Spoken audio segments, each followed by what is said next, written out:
আজি হুত বইছে হুজাইৰ জালালিয়া মাদ্ৰাছা এইখন ষ্টেজত আপোনালোকে চাওক যেন জন্নতৰ এক বাগিচাৰ দৰে লাগিছে জন্নতৰ টুকুৰা ইমান দৃষ্টিনন্দন পৰিৱেশ হুজাইৰ জালালিয়া মাদ্ৰাছাৰ এই সকল ছাত্ৰৰ মূৰত আজি পাগুৰি দিয়া হ'ব 225 গৰাকী ছাত্ৰৰ মূৰত আজি পাগুৰি দিয়া হ'ব ইমান সুন্দৰ দৃষ্টিনন্দন পৰিৱেশ ইছলামিক লোকৰান্য হৈ পৰিছে এইখন হুজাইৰ জালালিয়া মাদ্ৰাছা এক ঐতিহাসিক মাদ্ৰাছা এইখন হুজাইৰ জালালিয়া মাদ্ৰাছা এয়া চাওক ইমান সুন্দৰ দৃশ্য পৰিৱেশ এয়া হৈছে ষ্টেজৰ পৰিৱেশ যিটো ষ্টেজত তেওঁলোকক পাগুৰি প্ৰদান কৰা হৈছে এইখন জালালিয়া মাদ্ৰাছা অসমৰ ভিতৰত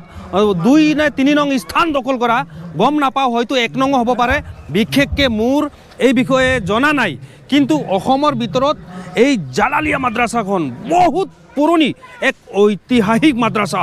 এই মাদ্ৰাছাত হাজাৰৰ ওপৰত ছাত্ৰ আছে আৰু এই মাদ্ৰাছাত আজি দেখা গৈছে বুকাৰী শৰীফ জালসা বছৰকীয়া তেওঁলোকৰ যি জালসা সেই জালসাত বিশিষ্ট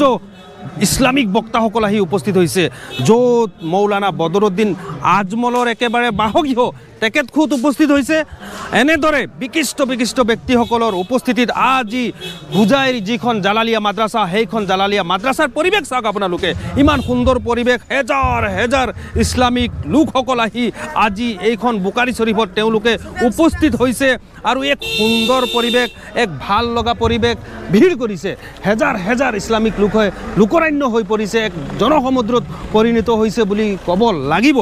আৰু আজি দিনজোৰা কাৰ্যসূচীৰে তেওঁলোকে এই বুকাৰী শৰীফৰ অনুষ্ঠান আয়োজিত কৰিছে হুজাইৰ যিখন জালালিয়া মাদ্ৰাছা সেইখন জালালিয়া মাদ্ৰাছাত